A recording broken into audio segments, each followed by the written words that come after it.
ஒரு இளநீர் 25 பைசா 25 பைசா. வாங்கம்மா வாங்க வாங்கம்மா வாங்க. என்னடா இது பென்ஷன் கடை ஏத்திட்டு இளநீர் கடை போட்டுக்கிறானுங்க.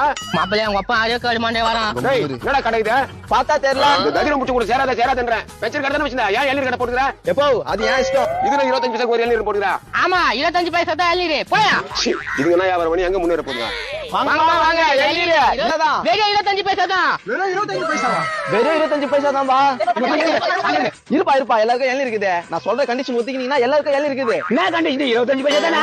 25 பைசா தான்யா. ஆனா வாங்கல 100 ரூபாய் கொடுத்துடணும். நாங்க கண்டிப்பா வாங்குவோம், நாங்க காசு வச்சுக்கிறோம். சரி கொடுங்க டக்குன்னு. என்ன எனக்கு ஒரு 10 இளநீர் கொடு. அம்மா எனக்கு 15 இளநீர். எனக்கு ஒரு 10 கொடுப்பா. யோ நான் எல்லாரும் 10 20 கொடுக்குறீங்க. ஏமா சில்லறையில இருக்கிறது கூட.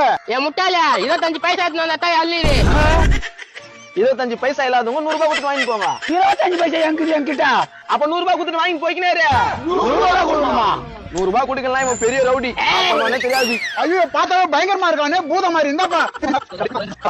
வா மாப்பிள்ள இளநீர் வியாபாரம் எப்படியா? சூப்பர். அட பாவீங்களா எனக்கு மேல பிராடக்கறானுங்களா?